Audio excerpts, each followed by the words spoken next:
अस्सलाम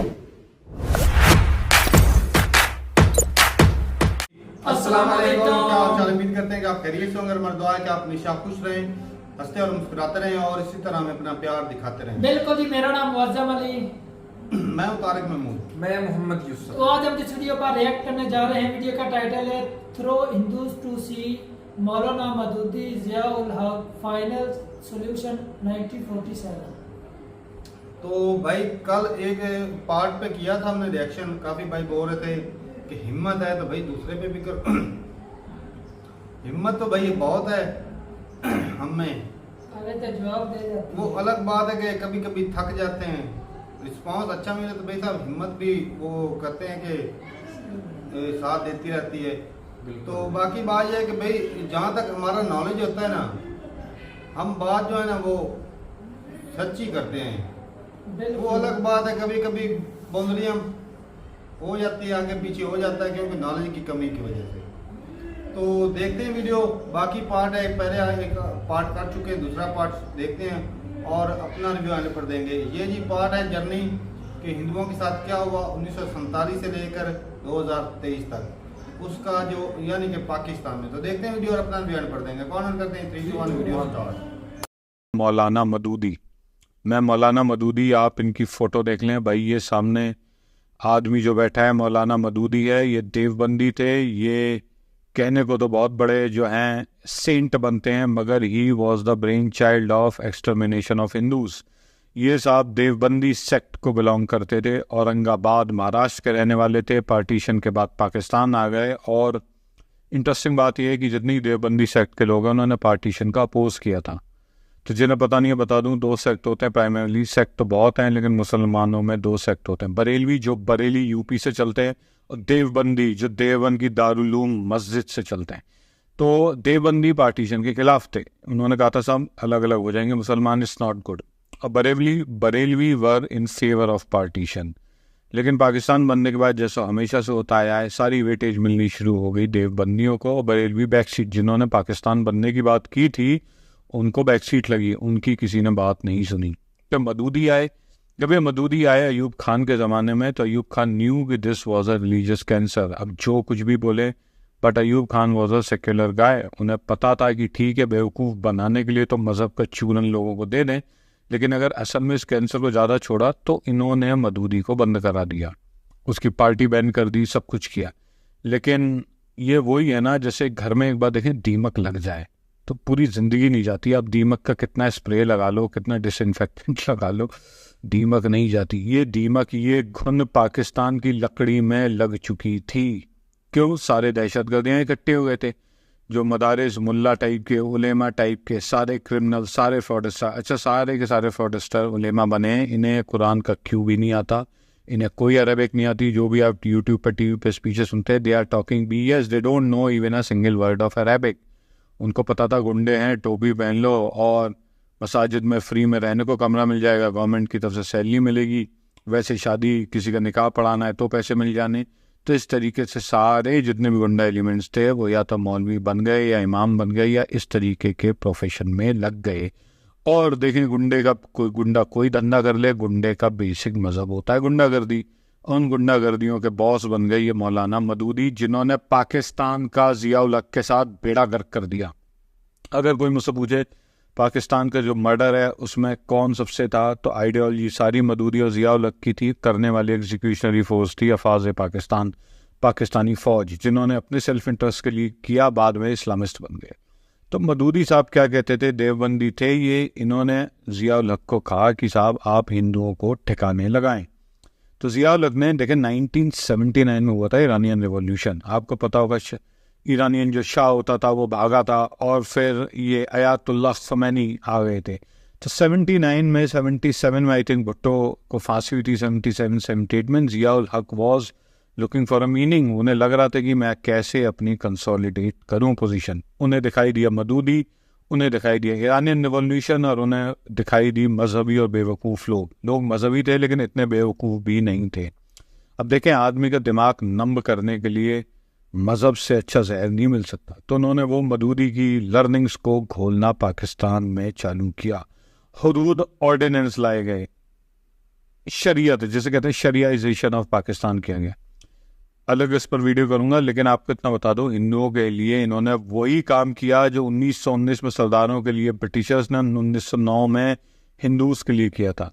अंग्रेज ने 1909 में सेपरेट इलेक्टोरेट मुस्लिम के लिए लाए थे, 1919 में सरदारों के लिए सेपरेट इलेक्टोरेट्स लाए गए थे, और वही काम जिया उल हक ने किया हिंदुओं के साथ। इनको सेपरेट इलेक्टोरेट्स लिए गए, लेकिन स्क्यूड तरीके से, यानी बेसिकली नॉन हिंदू सिर्फ नॉन हिंदूज को वोट, नॉन हिंदू को सिर्फ नॉन हिंदू वोट डाल सकते थे। अब आप सोचें, ये काम डिस्क्रिमिनेशन का, अंग्रेज को आप पूरी जिंदगी गाली देते रहे, उसके एग्जैक्टली 60 साल बाद, मतलब it was a draconian policy जिसके वजह से मुल्क का बंटवारा हुआ, लेकिन हिंदुओं को ठिकाने लगाने के लिए उन्होंने पॉलिसी लगाई। इससे होता क्या था, मुस्लिम सियासतदान कोई भी हिंदुओं के हक की बात नहीं करता था। उन्हें पता था हिंदुओं से वोट मिलना तो है नहीं, तो जो थोड़ी बहुत रूरल सिंध में डेवलपमेंट हो सकती थी वो भी नहीं हुई। ये इन्होंने ऑर्डिनेंस पास कर दिया। हिंदू लीडर थे सुदम चंद साहब, उन्होंने इसमें प्रोटेस्ट किया, उन्हें मिस्टीरियस तरीके से उनका मर्डर कर दिया गया। फिर हिंदू सारे इकट्ठे हुए, सारे रिलीजियस उन्होंने छोड़ कर उन्होंने पाकिस्तान हिंदू काउंसिल बनाई। रमेश कुमार वांकवानी साहब हैं जो कि इनके लीडर रहे, बहुत बड़े लीडर हैं। भगवान दास चावला साहब होते थे। तो ये सारे के सारे बड़े लीडर्स हैं, और इन्होंने कहा भाई हमें ये नहीं चाहिए। ये ख़त्म हुआ 1999 में, ठीक है। अच्छा, दूसरा काम जो पॉलिटिकली हिंदू को कर्व करने के लिए किया गया वो था इस्लामाइजेशन ऑफ एजुकेशन। अभी इतनी बड़ी ज़्यादती थी कि इसकी आपको कहीं दुनिया में मिसाल नहीं मिलेगी। तो साहब बेसिकली शरिया नाफिज कर दिया और हिंदुओं को फोर्स किया कि आप इस्लामियत पढ़ें, इस्लामिक स्टडीज़ पढ़ें। जिसका जो मज़हब नहीं है आपने उसे फोर्स किया कि आपने स्कूलों में पढ़ना है। हिंदुओं ने कहा हम तो नहीं पढ़ते, तो मार मार हंटर उनकी चमड़ी उधेड़ दी। बोले आपको पढ़ना पड़ेगा, कोर्स है, नहीं तो फेल हो जाओ, भागो यहाँ से। ये प्रैक्टिकली हुआ है। आप सोच के देखें कि आप इंडिया में किसी का मुसलमानों को ये कहें साहब आप भगवत गीता वेद पढ़ो, मैं बता रहा हूँ दंगे हो जाने। इन्होंने लेकिन यही एग्जैक्ट काम हुआ, शरियाइजेशन। ये अभी ख़त्म हुआ है कुछ साल पहले, और जो जिया उल हक की पॉलिसी थी उसने पूरे की पूरी हिंदू कम्युनिटी में डेस्परेशन फैल गई।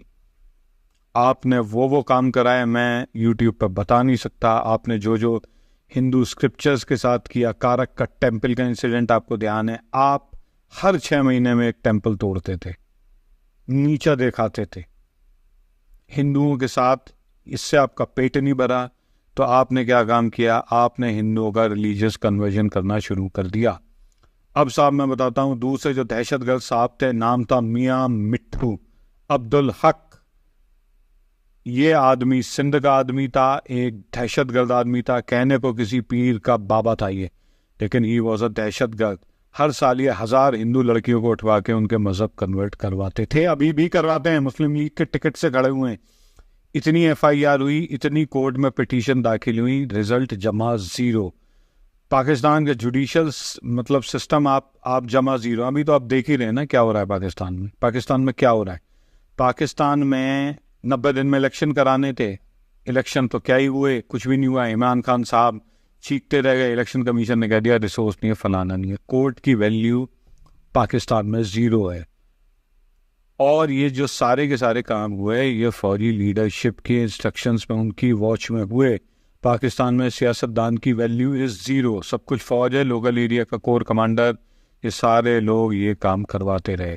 और इस मियाँ मिट्ठू ने हिंदू लड़कियों को जबरन अगवा करके, देखिए यही रीज़न है कि हिंदुओं में जो इंडिया ये पाकिस्तान के जो हिंदूज़ हैं, स्पेशली जो लोअर तबके के हिंदूज़ हैं, उनकी लिटरेसी रेट इज़ ओनली 14-16%। और लड़कियों की कोई सर्वे नहीं है, लेकिन मेरे ख्याल से 5% भी नहीं होगी। क्यों? हिंदू स्कूल भेजते ही नहीं, घर से नहीं निकालते। उन्हें पता है स्कूल भेजी लड़की उठा लेंगे। उठा के क्या करते हैं, उठा के ले जाते हैं।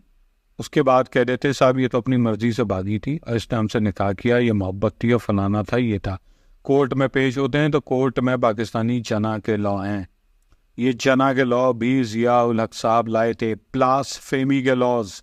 तो दूसरा लॉ जना का लॉ है, मतलब अगर किसी फीमेल के साथ कोई ज़बरदस्ती या कुछ हो जाती है तो शी हैज़ टू प्रूव कि उसके पास एविडेंसेस थे। अब बहुत चांसेस हैं कि ये प्रूव हो जाए वो कैरेक्टरलेस वीमेन है और स्टोनिंग हो जाए। तो स्टोनिंग जिया उल हक के टाइम पे बहुत हुई है। ब्लास्फेमी लॉज इस मदूदी की वजह से आए, स्ट्रेंथन हुए।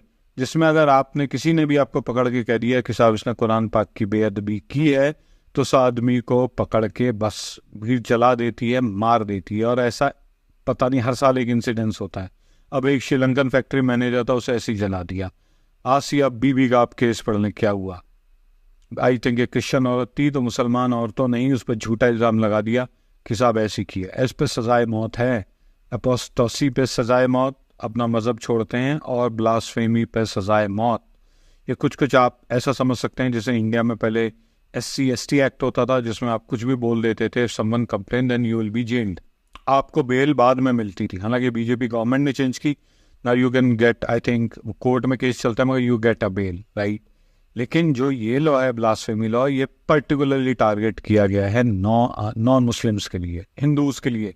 हिंदू ना पंगा ले सकते, ना सर उठा के किसी से बात कर सकते, कुछ नहीं कर सकते। क्यों आपने बेटी उठाई, उन्होंने कह दिया साहब ब्लास्फेमी लॉ लगा दिया, FIR हुई नहीं, आपके गले में फांसी का फंदा झूल जाना, राइट। कभी आप गवाहियाँ देख लें, जैसे नाई कोर्ट है, गवाहियाँ होती हैं, मतलब बुरके में औरत बैठी, शक्ल भी नहीं दिखाई दे रही। कहते साहब इस्लामिक रिवायत है, लड़की शक्ल कहाँ से दिखाई नहीं, शक्ल दिखाई नहीं, आपने पूरी टेस्टिमोनी एविडेंस ले लिया, अंदर कोई और बैठी है। हर केस में ऐसा होता रहा है। टेस्टिमोनी में जो लड़की थी, जो अगवा हुई थी, वो बेचारी प्रोड्यूस ही नहीं की गई। ये मदूदी साहब का प्लान था, सिस्टमैटिक तरीके से हिंदूज को क्रश करने का। उनका कहना था जब लड़कियां ही नहीं बचेंगी तो ये आगे पैदा कहाँ से होंगे। It's as simple as that. वही सब हुआ। जब इनसे भी पेट नहीं भरा, तो एक साहब होते थे, मैं उनका नाम ध्यान नहीं आ रहा, he was again a Pir Baba Dargah, right. वो इंसेंटिव देते थे, कहते थे ठीक है, पहले कर्जा देते थे, अब कर्जे के बाद कहते थे अच्छा जी आपने वो करना है, क्या कहते हैं, आपने अगर मजहब चेंज कर लिया तो आपके कर्जे माफ हो जाएंगे, जिसे कहते हैं इंसेंटिवाइज कन्वर्जन भी हुए हैं।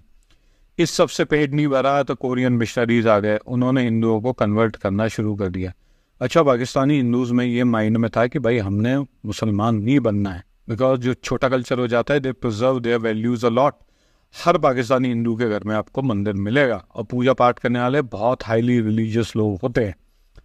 लेकिन क्रिश्चियन मिशनरीज ने फिर अपना काम करना शुरू किया। कोरियन मिशनरीज आ गई, इन्होंने 1000 फैमिली पर ईयर के हिसाब से कन्वर्जन कर रहे हैं, बिकॉज ये सॉफ्ट टारगेटिंग करते हैं। जो ये उलेमा पैगंबर हैं, दे target it in a different way, लेकिन ये सॉफ्ट टारगेटिंग करते हैं। बहुत से लोग इनकी बातों से ब्रेन वॉश हो जाते हैं।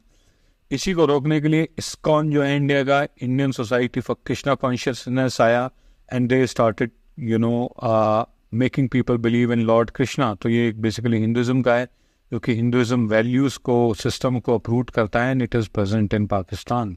रिलीजियस प्रोसिक्यूशन की बात करूं तो सबसे ज़्यादा प्रोसिक्यूशन होता है हिंदूज़ का पंजाब में। पंजाब में 0.2% से भी कम हिंदूज़ हैं, और सिर्फ पाकिस्तान में इकलौती जो जगह है जहाँ पर हिंदूज़ का प्रोसिक्यूशन नहीं होता वो है बलूचिस्तान। इंडिया का अगर मॉरल सपोर्ट बलूचिस्तान को देता है तो उसके वजूहात हैं। वो इकलौती ऐसी जगह है, बलूचिस्तान के भी सब डिस्ट्रिक्ट नहीं, जो खान ऑफ कलात वाला डिस्ट्रिक्ट है वहाँ नहीं, लेकिन बाकी सारे डिस्ट्रिक्ट में उन्हें पूरी फ्रीडम दी जाती है। पूरे तरीके से वो सेटल हो सकते हैं, सब कुछ कर सकते हैं। Is the only place where Hindus can live peacefully, because Baloch लोग, जैसे आपको टेक्स्ट बुक में पढ़ाया गया है कि साहब ऐसे हैं, वो Balochistan people are nice people, they are tolerant people. आज तक उन्होंने कभी हिंदुओं की कन्वर्जन की बात नहीं की, बल्कि उल्टा उन्हें प्रोटेक्ट करने की बात की, राइट। आपने क्या किया, आपने हिंदुओं को जो करना तो किया, आपने मैरिज लॉज क्या किए। तो बता दूं 2016 में सिंध से I think Sindhi Hindu marriage act आया था, फिर 2017 में वो अमेंड हुआ, फिर 2018 में डिवोर्स वगैरह के उसके सारे उसमें केसेस आए। उस पर भी पाकिस्तानी सियासतदानों ने चिल्लाना शुरू कर दिया। क्यों? हिंदू मैरिज एक्ट में क्लॉज था कि अगर किसी ने मज़हब बदला तो मैरिज नल एंड वॉइड हो जाएगी। मतलब एक बेचारी डाउन ट्रॉडन कम्युनिटी, आपके अंदर इतना सा भी टॉलरेंस नहीं है कि आप उनके वो कर दें, आप उनके थोड़ा बहुत झेल जाएं चीज़ें, राइट। अच्छा, दूसरी बात, एक स्टेट की रजिस्टर्ड मैरिज दूसरे स्टेट में वैलिड नहीं होती, and it's a big tragedy. आप किसी की बीवी को अगर अगवा कर लें, then it can not be proved in other state. क्यों? वो कहेंगे साहब आपका तो वहाँ की मैरिज है, इट्स नॉट वैलिड। या कोई पंजाब का अगर हिंदू अगर किसी सिंध के हिंदू से अगर करता है शादी, तो वो मैरिज रजिस्टर कहाँ होगी। सारे के सारे देखे बहुत बड़े बड़े मसले बने हुए हैं। अच्छा, आपको एक इंटरेस्टिंग बात बता दूं, इमरान खान साहब, आप उन्हें कितनी गालियां दे लें, he was the only guy who realise this. उन्होंने हिंदुओं की सुध ली, उन्होंने हिंदुओं के हक में काम किया और 2021 में सिंगल नेशनल करिकुलम लेके आए, जिसमें उन्होंने बंद कर दिया जो इस्लामाइजेशन पढ़ाई जाती थी। उन्होंने कहा हिंदू को हिंदू वाली चीज़ें पढ़ाएं। तो राम, गीता, वेद, चालीसा, हिंदू सिंबल्स की बात की, हिंदू आरतीज, ये सारे के सारे अब रिलीजियस करिकुलम में पढ़ाए जाएंगे। तो खान साहब जो कहते हैं इस्लामिस्ट, वो सिर्फ उनका एक फेस है। He is a liberal guy, modern guy. मैं ये नहीं कहूँगा ही इज़ अ स्मार्ट गाय, उनके मफाद बहुत हैं, लेकिन he understands religious harmony, right. और ये इकलौते आदमी हैं जिन्होंने किया। करतारपुर कॉरिडोर जो खोला गया सरदारों के लिए, वो भी इमरान खान साहब ने ही खोला। हालांकि उसके पीछे अल्टीरियर मोटिव फौज का है कि हम ये दिखाएं कि साहब हम सरदारों के बड़े हिमायती हैं और उन्हें रेडिकलाइज करें, लेकिन फिर भी ये काम तो हुआ है, राइट। तो ये सारी चीज़ें अगर आप देखें, बहुत सी छोटी छोटी चीज़ें हैं। अब हिंदुओं को ईजिली वतन कार्ड जो होते हैं या नेशनल आइडेंटिटी कार्ड, जैसे इंडिया में आधार कार्ड होता है, वो नहीं मिलता। कोई हिंदू पाकिस्तान की किसी भी टॉप पोजीशन पर नहीं पहुंच सकता। नौकरियों में देखते ही इनका रिज्यूमे रिजेक्ट कर दिया जाता है, बताते नहीं है, वैसे ही रिजेक्ट कर देते हैं। हमेशा इन्हें रिडिक्यूल किया जाता है, अब कुछ बन जाए। ये सब छोड़ें जो एमएनए उमरकोट से सिलेक्ट होकर जाते हैं, पार्लियामेंट में अगला चिल्ला के कह रहा है कि मुझसे पार्लियामेंटेरियंस कहते हैं, एमएनएस कहते हैं, भाई अपना मजहब बदल लो, मुसलमान क्यों नहीं बन जाते। दानिश कनेरिया, फेमस हिंदू क्रिकेटर, पाकिस्तान की तरफ से खेला, उसका कजिन होते थे अनिल दलपत, वो भी पाकिस्तान के लिए। उन्होंने तो क्लियर कट कहा कि भाई मुझसे टीम मेंबर्स कहते थे आप मजहब बदल लो। तो बात यह है कि पाकिस्तान में हिंदूज बुरी तरह के लॉस हो रहे हैं और अगले 10 सालों में हिंदू जीरो हो जाएंगे। बहुत से हिंदू जा रहे हैं। आई थिंक 10,000 हिंदुओं का जत्था जिसे कहते हैं, भर भर के 5,000 10,000 पहले जाते होते थे, अब 30,000 40,000 40,000 के बैच में सारे हिंदू पाकिस्तान जा रहे हैं। और सारा बीजेपी की गवर्नमेंट की वजह से हो रहा है, जिन्होंने CAA और NRC किया। अब आप इसे, इंडिया के मुसलमान इतनी गालियां देते हैं, आप कभी जो या पाकिस्तान में माइनॉरिटीज़ के साथ हो रहा है, कभी आपके साथ हुआ तो आपकी चीखें निकल जाएंगी। आप 5% भी नहीं सहन कर सकते जो पाकिस्तान के हिंदुओं ने सहा है। तो CAA और NRC इज़ 100% राइट। ये डिस्क्रिमिनेशन नहीं है, ये पाकिस्तानी हिंदूज माइनॉरिटी को बचाने की एक कोशिश है। And whatever the differences between Pakistan and and India are, I think it's a great move, क्योंकि इनकी दिफा, हिंदुओं की दिफा पाकिस्तान नहीं कर सका। पहले 25% होते थे, फिर सब चले गए 14% से, आज 1% के नीचे आ गई है ये कम्युनिटी। ना पढ़ने देते हैं, ना नौकरी देते हैं, मजाक अलग बनाते हैं, ज़मीनें अलग छीनते हैं, टेम्पल्स अलग छीनते हैं। मतलब हिंदुओं ने जो सहा है वो मुझे नहीं लगता किसी भी कम्युनिटी ने आज, specially in the new modern world after 50s या 60s, किसी ने सहा होगा। और मैं बहुत सरप्राइज हूँ कि इंडिया से भी लोग इस चीज़ को बस कह देते हैं हाँ जी है। अरे भाई, आपको आवाज़ उठानी चाहिए। जो रिलीजियस कॉजेज़ है, पाकिस्तान जो मकबूजा कश्मीर के लिए आवाज़ उठा रहा है, उसकी तो मुझे, अगर वहाँ X हो रही है तो यहाँ तो 1000X हो रहा है तशद्दुद। तो बस यही था, ये पाकिस्तानी हिंदुओं की पूरी हिस्ट्री रही है। एंड मुझे ऐसा लगता है कि अगले 10-15 साल में सब भाग रहे हैं छोड़ छाड़ के, और ये कम्युनिटी ज़ीरो हो जाएगी और पाकिस्तान एक 100% डेस्पोटिक स्टेट बन जाएगा। क्यों? जिस माशरे से डाइवर्सिटी ख़त्म हो जाती है वो ज़ीरो हो जाता है। ओपिनियन की आपने रिलीजियस तो कुछ छोड़ा ही नहीं था, 1-8% हिंदू भी भाग जाने, आप ज़ीरो हो जाएंगे और बहुत चांस है कि पाकिस्तान इंटरनली ब्रेक हो जाए।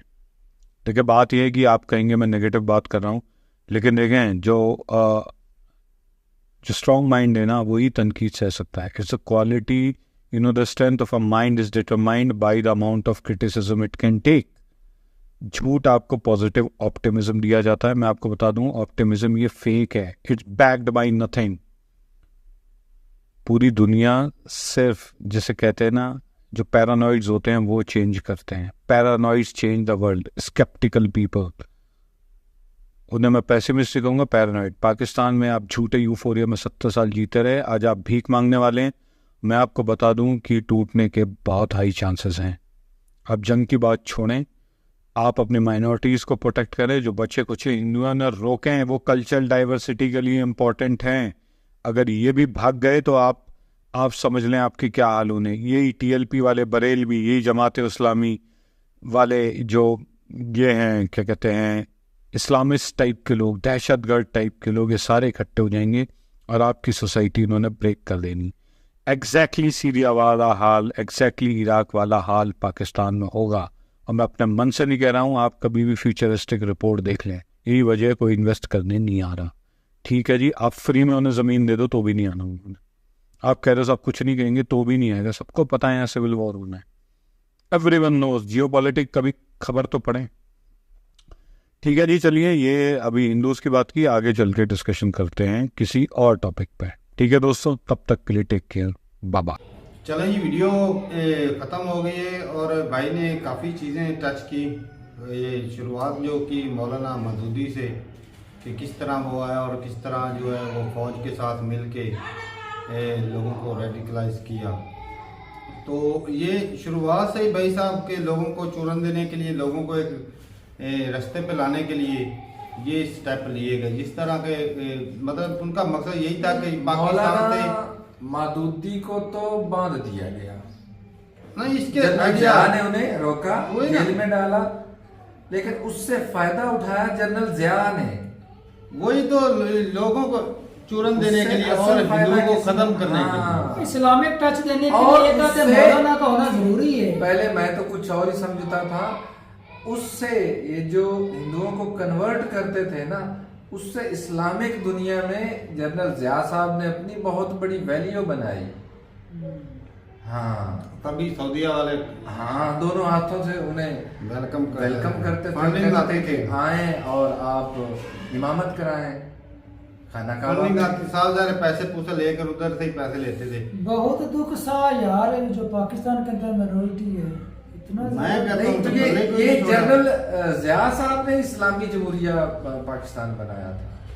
पहले ये इस्लामी नहीं लगाते थे, उन्होंने आकर लेकिन कन्वर्जन तो काफी देर पहले से हो रही है ना। जो मौलाना मदूदी आए उधर से थे और उन्होंने ये काम शुरू किया, इस्लाम का झंडा लेकर आए तो वो थे इधर इस्लाम का प्रचार करने के। उधर तो मुसलमान रहा नहीं और उधर से किसी ने मुसलमान होना भी नहीं था। असल में जो है ना वो है तो समझ ले, जो इंडिया ने हमें बर्बाद करने की कोशिश की। वो देख लो पीपल पार्टी उधर से है, भुट्टो साहब, और इसमें जब सारे कुछ एक थे तो लाइन ही खींची गई ना। उनको पता चल गया अब था एक हमारी घर में- इधर एक कुछ घर भी नहीं में- जमने वाली, इसी वजह पाकिस्तान में आ एक गए। घर में इधर जब हमारी बंटवारा इतनी होता है जमी। भाइयों का, वही वाली बात हुई ना। यहाँ पर भी इधर से आया या उधर से आया, वो कौन सी जब खित्ता ही लेकिन नहीं हमारे था। हिस्से में तो वही आए थे इसमें- जो हमें बंटवा हमारे डिवाइड करके हमारे ऊपर रूल कर रहे हैं। तो भाई साहब इसमें मुद्दा यही है कि जो हमारे सियासतदान थे या जो पावरफुल लीडर थे वो यही चाहते थे कि यहाँ से हिंदुओं को खत्म किया जाए और वोट बैंक जो है इकट्ठा किया जाए। असल में मकसद जो है इनका था ना, प्रॉब्लम वोट वो मैं बताता हूँ, उनका मकसद था कि मुस्लिम दुनिया में अपना दबदबा बनाना, मुस्लिम दुनिया का लीडर बना। वो बिल्कुल, कैसे ये बात ये बिल्कुल। जब अच्छा, conversion मुस्लिम होगी- दुनिया का लीडर था वो था, कौन रोक सकता है मुस्लिम दुनिया का लीडर होने से? नहीं तो उन पर उंगली तो उठाई जा सकती 80-85 थी लाख ना। के लोग हैं, वो तो 25 करोड़ के आगे क्या है? कुछ भी नहीं है। तो भाई एक साहब न- मेरे को तो आटे समझा के नहीं। नमक के बराबर भी नहीं पूरा है। समझता नहीं ना बात समझता नहीं को। बात। वो अभी भी बच्चा है, इस ठीक। खेल में थोड़ा कच्चा है भाई साहब। अच्छा, मुकम्मल अभी तौर पे या मुसलमानों का मुस्लिम दुनिया को कैसे बनाना है कि भाई हम जो है वो इधर जो लोग हैं कितने मुस्लिम हिंदू 14% बोल रहे थे, 14% हिंदू थे, हम उनको मुसलमान करते हैं। और ये जो मौलाना या जो भी इस्तेमाल आते थे उसके लिए क्या होता था, फंडिंग आती थी, फंडिंग, पैसा भी मिलता था और एक मदारिस देश खोले भी जाते बनाया। थे। और और ये जो दुनिया असल मुस्लिम में दुनिया वही को बात है ना, मुस्लिम इन्होंने दुनिया अपने को लिए गड्ढा खोदा है। मुस्लिम दुनिया को ये पैगाम दिया जाता था कि हम इस्लाम का काम कर रहे हैं, इस्लाम को फैला रहे हैं। ये बात समझो भाई साहब। और उनको पता चल जाता ना इस्लाम का काम ये जबरदस्ती कर रहे थे। वो भाई साहब जो उन्होंने पहले फंड न की, हो सकता है वो भी वापस ले, तो इस्लाम के अंदर तो ऐसा है ही नहीं। बिल्कुल नहीं है, लेकिन उन्हें कुछ और ही दिखाया इनका भी जाता चूतियां था। काटते रहे, हाँ, दोहरी इनका गेम भी खेलते काटते रहे, रहे। दोहरी गेम खेलते तो रहे। भाई दोगले थे वे खुद हुए। हाँ, दोगले वाले नहीं भाई साहब। और क्या नहीं, है? दोहरी गेम उन्हें क्या अब फिर बात है ऐसे तारक कर भाई? रहे हैं। तुम्हें अमेरिका को भी लेकर तुम बोलता है ना दोगला बेर दोगला खाने है। से मतलब है, बेर खाने से मतलब है चाहे जिधर मर्जी से लाए बंदा। तो भाई साहब नुकसान कितना हो रहा है इस्लाम तो का, उनको दीन क्या का कितना नुकसान देखते- हो रहा है। हो उस गया है। वक्त का जो गड्ढा ऐसा ऐसा खोदते रहे ना, आज उसी गड्ढे में पाकिस्तान और पूरा दीन इस्लाम उस गड्ढे के वो अंदर नुकसान गिर तो जो पड़ा। होना था, लेकिन और भाई मुंह साहब के बल गिर इसमें पड़ा। ये है कि भाई हिंदुओं के साथ बड़ी ज्यादती हुई है ये पाकिस्तान ज्यादती, में। जुल्म, और भाई जुल्म की मैं इंतहा। स्कूल में जब पढ़ते हैं ना भाई, मैट्रिक का इम्तिहान दिया था ना, या 5वीं क्लास बोर्ड के जो इम्तिहान होते हैं उसमें भाई साहब जब हम वो दाखिला फॉर्म होता है ना फिल करते हैं, तो उसमें साफ साफ लिखा था कि अगर आप मुस्लिम हैं तो आप इस्लामियत का पेपर सेलेक्ट करें, वो तारक नॉन साहब उस मुस्लिम है वक्त- तो फिर दूसरी। उस वक्त चेंज हो चुका था। उसको लेकिन जब हमने पढ़ा तो उस वक्त भाई साहब ये चेंज था। लेकिन ये भाई साहब तो बता रहे थे कि ये खान साहब ने चेंज किया, लेकिन उससे पहले भी चेंज 1999 में हुआ चेंज। हाँ तो जब हमने तो भाई बाद में हम तो आए हैं। तो हमने वो देखा है कि भाई जो क्रिश्चियन था एक लड़का हमारे साथ पढ़ता रहा है, लेकिन मैंने उसकी किताबें नहीं देखी, ऐसे ही मैं बोल दूं कि मैंने किताबें देखी हैं ना ही। वो आर्ट्स में था, मैं साइंस में था, तो इसलिए वो ना जब पीरियड लगते थे तो लेकिन अक्सर इस्लामिक इखलाक या हम के लिए तो उसके लिए भी तो उनका अलग period होता लगेगा है ना। तो बात ये है कि भाई चलो हमारे दौर में तो ये चीज नजर आई। खान साहब ने भी कुछ स्टेप लिए, वो इस्लामाबाद में मंदिर बनाने की भी कोशिश की। उस वक्त तक देर बहुत हो चुकी थी। इस्लामाबाद में मंदिर बनाने की कोशिश की, लेकिन हमारे जो रेडिकलाइज मौलवी हैं इन्होंने प्रोटेस्ट करके उसको भी रोक दिया। अगर वो बन जाता तो एक दुनिया में पीसफुल मैसेज आता, और जो हमारे भाई साहब हिंदू भाई थे और उनके लिए इससे प्राउड मूवमेंट होता, और इससे इंडिया के साथ ताल्लुकात भी बेहतर होते। और इंडिया में तिजारत होती। इंडियन में जो है ना हिंदू मुस्लिम की नफरतें भी कम हो जानी थी। बिल्कुल होनी थी। जिस तरह सऊदी अरब और दुबई वालों ने बनाया है ना, वैसा देखो ताल्लुकात कितने उनके बेहतर हो रहे हैं लेकिन एक मंदिर बनाने से। मुल्ला ऐसा करने नहीं ना देंगे भाई साहब। यहाँ पे रेडिकलाइज ज्यादा है ना। हम्म। ये मौलवी दीन इतना ज्यादा जो है ना, जो सॉफ्ट हिस्सा है ना उसको इतना ज्यादा फॉलो नहीं करता जितना ये सख्त वाला फॉलो करते हैं। ऐसी बात, ऐसी बात। तो ये भाई साहब सख्त वाला फॉलो करके ज्यादा रेडिकलाइज हो जाते हैं, वरना सॉफ्ट करना ये रेडिकलाइज करके इन्हें बता ये दिया जाता है कि दुनिया में तुम एक वाहिद कंट्री हो जिन्होंने इस्लाम को लेकर आगे जाना है, दूसरे तो बैठे हुए हैं। तो हालांकि इस्लाम को फॉलो करना ये नहीं झंडा है। सिर्फ तुमने उठाना है, दुनिया को तुम लोगों ने फतह करना है, ऐसा दिमाग उनका बनाया जाता है। लेकिन भाई साहब वही यहाँ लोग करते हैं अब फिर ऐसा। मसला ये है कि अब क्या हो रहा है। अब भी वही जुल्म पहले तो चलो हो रही है। पहले जो एक कानून बनाया गया था कि भाई नहीं, मियां मुसलमान मिट्टू को सिर्फ मुसलमान ही वोट दे सकता सुनने में है। आया नहीं था कि उसको पुलिस ने अरेस्ट कर लिया है। आया था, सुनना था वैसे, लेकिन फिर छूट जाता है भाई साहब, सारे पावर सबूत उसके में है, खिलाफ पावर होते हैं, में। खिलाफ नहीं होते कोई सबूत। अच्छा मुझे एक बात की समझ नहीं लगी तारक भाई, लड़कियों को अगवा करके उसको जबरदस्ती जो है कन्वर्जन किया जाता है, तो भाई साहब मर्द भी हैं उनके, अपनी बेटियां पेश करो उनको और उनको बोलो भाई साहब इन मर्दों को मुसलमान करो, वो इसका मैं उससे बताता इनकी हूँ। फट जाएगी। उसका मैं बताता सहन हूँ। है। मर्द हमेशा ताकतवर रहता है अक्सर, तो औरतें जो कमजोर बच्चे होती हैं। बच्चे होंगे वो किसको फॉलो करेंगे जी, इस्लाम को फॉलो करेंगे। यार वो बात भी है, लेकिन हाँ। वो मर्दों को भी करे ना, मर्दों तो तो तब मर्द आएगा। तगड़ा होगा तो वो भाई अपनी बच्ची जब देंगे ये तो वो- इंसाफ करना चाहे इंसाफ कर, तो फिर उन्हें कन्वर्ट क्यों कर हाँ, रहे तो हैं? इंसाफ क्या तो इस्लाम ने ऐसा कहा है कि जबरन किसी को आप नहीं कन्वर्ट नहीं, करें? आपका कहने का मतलब है औरतें कमजोर है, उसको किडनैप करके कन्वर्ट कर किया जा सकता कोई है, मर्द को कमजोर नहीं कर सकते। नहीं कर सकते। क्यों नहीं कर सकते? वो- करनी जब जबरदस्ती है जबर क्या तो वो कुछ नहीं कट कर जाएंगे, वो सकते। अपने दीन से जबरदस्ती नहीं के अंदर हटेंगे। क्या कुछ कर भाई सकते साहब हैं? वो कट जाएंगे, अपने दीन से नहीं हटेंगे। औरतें अल्लाह कमजोर की होती हैं, उन्हें लानत जैसे है। धमकाया जाएगा वो मान जाती हैं। हो जाते कहीं हो भी जाते हैं भाई साहब। और जिस तरह कई होते हैं वो कर्जे का बोल रहे थे कि कर्जा था, अब तरीके तो सारे ही इन्होंने अपनाए हैं, कोई वो भी नहीं कर्जा छोड़ा। माफ करने के लिए जो वो मुसलमान भाई हिंदुस्तान में अब भी यूपी में कई जो है मुसलमान से हिंदू हो रहे हैं, उनको कैसे कन्वर्ट कर रहे हैं। वो 5-5 हजार फैमिलियां, 500 फैमिलियां इकट्ठी वो हो रही हैं कन्वर्ट, क्रिश्चियन भी हो रहे हैं और मुस्लिम भी हो रहे हैं हिंदू धर्म में कन्वर्ट। सही। तो ये अब कन्वर्जन का सिलसिला पूरी दुनिया में चल गया है, ये कोई नहीं अभी जो है ना। लेकिन जबरन गलत है ना तारक साहब, जबरन। कोई अपनी मर्जी उसको से बोला कोई जाता अपनी है- मर्जी से जाना चाहे, उसको बोला जाता है सहूलतें मिलेंगी, उसका राशन कार्ड बनेगा, उसको पैसे मिलेंगे, फंड मिलेगा, लालच देगी। तो लेकिन उसे जबरन उसको तलवार के जोर पर या उनके बच्चों की धमकी देकर या लेकिन उनकी वही जान को करेंगे ना खतरे में जिनका डालकर तो ईमान ऐसा नहीं कमजोर किया होगा। अगर इसका ईमान ही पक्का भी मैंने करना कमाना भाई, खुद के लिए, ये- अपने बच्चों के लिए, अच्छा, परिवार के मतलब लिए, उसमें उसकी क्यों अपनी करेगा? मर्जी शामिल हो एक गई और है, भी बात उसमें उसकी अपनी मर्जी शामिल मोस्टली हो गई। कन्वर्ट कौन होते हैं? जो गरीब होते हैं। या तो वो बहुत ज्यादा पढ़ जाता है, उसको इतना इल्म हो जाता है कि वो उस चीज में इन्वॉल्व हो जाता है, उसको सही समझ लेता है। हाँ या वो कन्वर्ट होता है, या फिर कोई इतना गधा होता है उसको पता नहीं होता, उसको बंदा बातों में ब्रेन वॉश करके ना बातों में लेकिन बिल्कुल, उसकी दो ही बुद्धि रास्ते से भी हैं। फायदा उठाया जा ऐसी सकता है ना। बात, दो ही रास्ते उसमें हैं। गरीब आ जाता है और अनपढ़ आ जाता है, जिसको ये मौलवी हज़रात बातों में सुला के कन्वर्ट कर देते हैं। या वो बहुत ज्यादा जो खुद पढ़ के किताबें वो कन्वर्ट जांच करता है कि कौन सा मजहब पढ़े सही लिखे है, हैं। हाँ, सही बात। जो उसके मन को तो अच्छा लगता है तो वो अभी उसको follow करता है। लेकिन ये कन्वर्जन का चलो ये भाई साहब जबरदस्ती कन्वर्ट करना बिल्कुल गलत है, इसको ना गवर्नमेंट को भी स्टेप लेने चाहिए।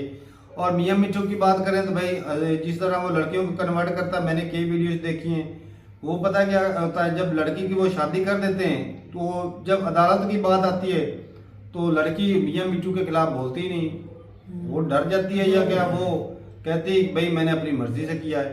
हालांकि मैं इस चीज को कंडेम इसलिए करता हो हूं सकता है कि उसको मैं- धमकी दी कि अभी आपकी फैमिली को साथ में हम कुछ ना कुछ बुरा कर सकते हैं, बिल्कुल उनको हो भी सकता उठा है, देंगे। हो सकता है। ब्लास्फेमी का नहीं बोल रहे थे कि ब्लास्फेमी पाकिस्तान में ये कानून मैं तो कहता हूँ बंद होना चाहिए। इसका बहुत गलत तरीके से इस्तेमाल किया जा रहा है, ऐसे ही लोगों को मार देते हैं। वो भाई ये ना अब वो एक अगर लड़की उसके खिलाफ मौलवी के खिलाफ बोलेगी तो उस पर ब्लास्फेमी का केस लगा के उसको फांसी दे देंगे, करते हैं भाई, वो भी तो सब डर कुछ होता करते है। ये भी चीज है।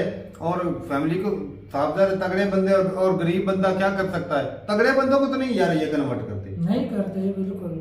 माड़ों के कमजोरों की करते हैं ना। वो ब्लास्फेमी से मैं एक वीडियो देख रहा था, वो एक मेजर की या किसी ने बड़े अफसर की बीवी थी कार के अंदर, उससे वो जो एक मुलाजम था ना, पता वार्डन वाला था या जो भी था, उससे वो जानकारी लेने के लिए उससे बातें कर रही थी और आगे से वो पता क्या बोल रही थी, अगर आपने मेरी बात ना मानी तो मैंने ब्लास्फेमी का केस आपके ऊपर कर दिया। बिल्कुल बिल्कुल, ये मैंने और वीडियो भी बन रही थी। देखी है मैंने वीडियो, फायदा उठा रहे हैं यार। और ये बड़ी वीडियो बात उठी थी इस मामले में कि ये चीज गलत है कि अक्सर हर किसी के ब्लास्फेमी का धब्बा लगाकर हमारे हम बड़े बड़े जो है लोगों को भी टपका नहीं दिएगा, यही- सिर्फ इसी वजह से वो सलमान तस्वीर वाला जो वाक़या हुआ। तो भाई साहब इसका हल जो है ना, ये साफ ज़ाहिर है भाई, हिंदुस्तान की खूबसूरती पता है किस चीज में? कल्चर में। डिफरेंट कल्चर, डिफरेंट त्यौहार, इतने ज्यादा मजहब हैं, उनके हर मजहबी त्यौहार जो डिफरेंट है, जैन, बुद्धिस्ट, क्रिश्चियन, मुस्लिम, कितने त्यौहार बन जाते हैं। वो हर वक्त ही त्यौहार, जहाँ पर त्यौहार क्या होता है, क्या लाता है? खुशी लाता है। खुशी, ऐसी बात। जहाँ पर इतने ज्यादा धर्म के लोग रहते हैं, हर साल हर महीने खुशी ना कोई त्यौहार होता है। खुशी यहाँ पे होता है। सिर्फ 2 त्यौहार बचेंगे, हिंदू मर जाएंगे, ना होली होगी, ना दिवाली होगी, ना हनुमान चालीसा, ना कोई शिव जयंती, ना कुछ होगा। तो भाई क्या होगा? यहाँ पे सिर्फ 2 त्यौहार होंगे, ईद होगी छोटी और बड़ी, बस। और जिस और तरह कुछ मिसाल नहीं। भाई दे रहा था ना इराक, ईरान और सीरिया वाली, हाँ। उसमें भी ना इधर क्रिसमस होगा ना कुछ होगा भाई साहब, सिर्फ और सिर्फ साल में 2 छुट्टियां होंगी, 2 त्यौहार होंगे, कुछ नहीं होगा। त्यौहार तो भाई साहब खुशियां लाते हैं।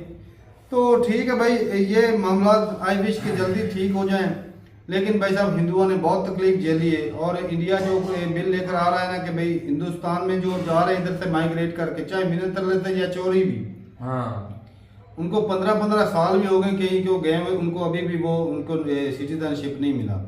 तो गवर्नमेंट को भी चाहिए कि अच्छे से कम से कम 5-7 साल में तो बंदे का पता चल ही जाता है ना। बिल्कुल जी, बिल्कुल। तो उनको दें, थोड़े से उनको रिलीफ मिल जाएगी। इधर भी बेचारे जलील होकर गए थे, उधर उधर भी भी आज भी जलील वो हो रहे हैं, तो फिर क्या वो फायदा? उसी हालत में वो झोपड़ियों में इधर रह अपनी रहे। वो जमीनें जायदादें छोड़कर जा रहे हैं और उधर बेचारे के पास झोपड़ियों में रहने के लिए घर घर भी भी नहीं। नहीं, उनको भी नहीं सिस्टम दी जा तो रही। चलो हमें तो इतनी हिम्मत नहीं और कि ऐसा कुछ कर सकें, लेकिन भाई साहब दुख होता है कि हम अपने ये जो हमारे मुसलमान हैं ना, ये भूल जाते हैं कि हम अपने ही लोगों से ज्यादती कर रहे हैं। बिल्कुल। तो ठीक है भाई, अपनी राय जरूर बताइएगा कमेंट सेक्शन में। मिलते नहीं वीडियो के साथ, तब तक के लिए इजाजत दें।